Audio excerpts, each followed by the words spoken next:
Hello everybody and welcome back to another glorious video. Today we're going to be talking about Primaris. Of course, Primaris on this channel. This is something I haven't done before, but we're going to be talking something a bit different. We're going to be talking about who else is next to be Primaris-fied.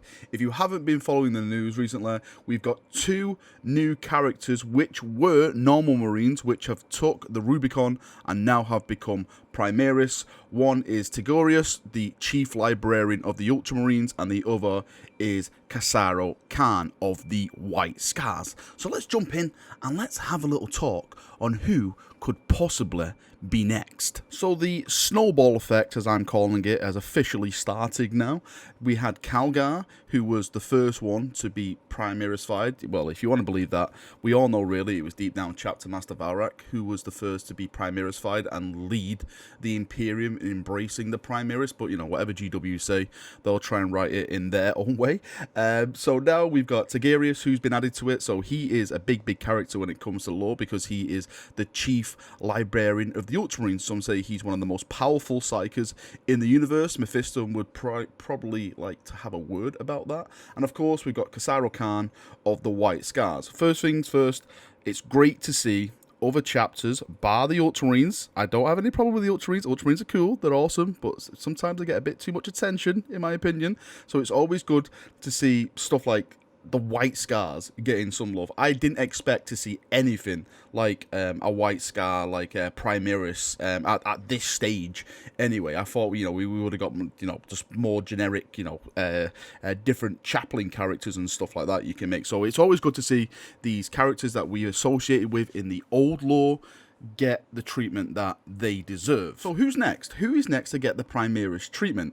I personally think they're going to release a Primaris character along with each of the new codexes. When I say codex, I'm sorry, I mean supplement codexes, which are coming out. So far, we have the Ultramarine supplement codex, we have the White Scars supplement codex, of course, we still have the Salamanders to come, we have the Raven Guard, the Iron Hands, and the Imperial Fists. Have I forgot anyone? No, I have not forgot anyone, hopefully. Anyway, so with each one of those supplements coming out, I definitely do think we'll get a character. For the Imperial Fist, I definitely think it's going to be Lysander. I think Lysander will be getting the treatment of the Primaris. I don't know how they're going to do Lysander, though. If they did Lysander, would they take away Gravis armor, or would they give him in Gravis armor? Would that then confirm that Gravis armor is technically the new Terminator armor? Because there's still a lot of debate out there whether Primaris are going to get Terminator armor. I personally think that Gravis armor is the variant of Terminator armor for the Primaris, but there's still, you know, there's still people out there that says no, you know, they will get their own Terminator armor. It's going to be even more bulkier than Gravis armor, which would be absolutely fantastic to see, but I personally don't see it. So again, if he comes over, which I would love. Again, I've never really been a fan of Lysander. I know a lot of people say, what? He's an Imperial Fist fighter. I know. I do like him, but I don't like him at the same time. But the thing I do like about him is that he has a Storm Shield and he has a huge Daunian hammer.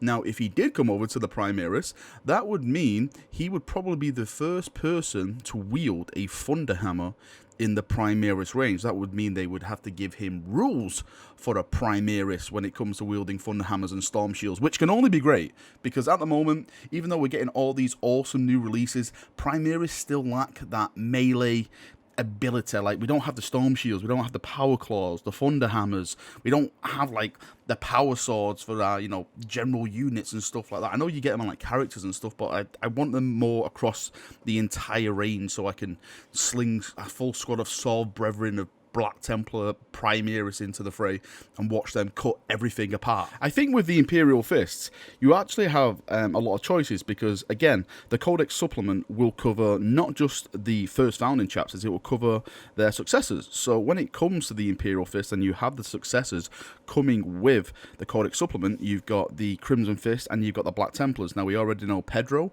needs a brand new model. We know people like Helbrecht and Grimaldis need new models. So in theory, theory, what GW could do is probably bypass Lysander if they wanted to, and give these second founding chapters the Primaris treatment when it comes to their HQ choices. How would people like to have a Primaris-fied a Grimaldus, a Primaris-fied Helbrecht, a Primaris-fied Pedro?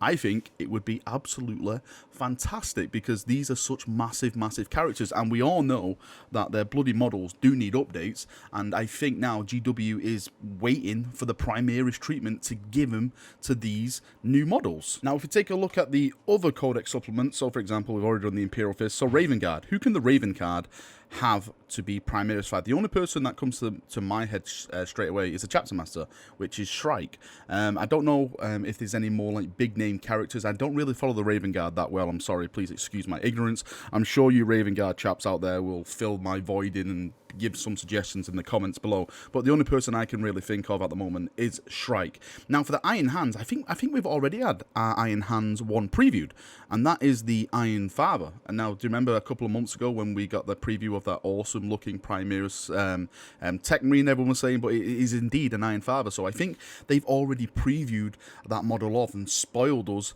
when it comes to the Iron Hands Codex book when they get their stuff. The next one is, of course, a Salamanders, and the only one again I can think of when it comes to Salamanders is Hestan, and again he definitely needs a model upgrade. You can, if you just go to the GW website now, you can more or less go through the HQ list and look at all these characters for the chapters and just say, okay, he hasn't had an update, he hasn't had an update, and I think this is now GW planning for the future of making all these characters Primaris-fied and bringing them over to the new Space Marine range. But of course, again, it's not just about these mini codexes which are coming out, it's also models which haven't had love when it comes to some of the other big chapters who actually have their own codex books. For example, the Space Wolves, the Blood Angels, the Dark Angels, Azrael. We all know Azrael model needs a massive update. Ragnar's model needs a massive update. Models like Mephiston, Dante, they all need massive, massive updates when it comes to their model range. How do people feel about, let's take for example Dante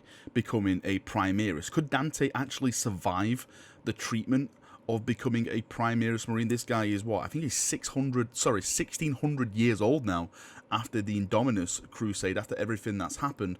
So this guy is getting on a bit, you know. He's, the books and the lore I've read is getting very exhausted and stuff, but could he definitely survive the Primaris treatment? If he did have the Primaris treatment, would it kind of like revive him and give him a new burst of energy / life? Would it take him back to his good old days when he was young, purging away, you know what I mean, like that kind of stuff? Would the Primaris effect do that to him? God only knows, or the Emperor only knows. Again, Azrael, he definitely needs a new model, and I think I definitely think now that this is the way GW are going forward. Of course, there's going to be a lot of people who will throw their arms up in uproar about this, saying, I don't want a Primaris-fied Azrael, I don't want a Primaris-fied Dante or Mephiston. But if we just look at it, the evidence is there, is that this is the way GW is going now, and I see the foreseeable future is just Primaris. The days of the normal Marine is slowly going to be transitioning into the days of the Primaris Marine. Alright, Chaperonios, that is me done for another video. I hope you've enjoyed it. Let me know your thoughts and feedback. Who do you think next is going to be upgraded to the Primaris treatment? And also, should they kill off a character when it comes to upgrading to Primaris to really push home that it's not all fun in the sun? You know, people will die when they go under this treatment. Which character should die if he gets the Primaris treatment?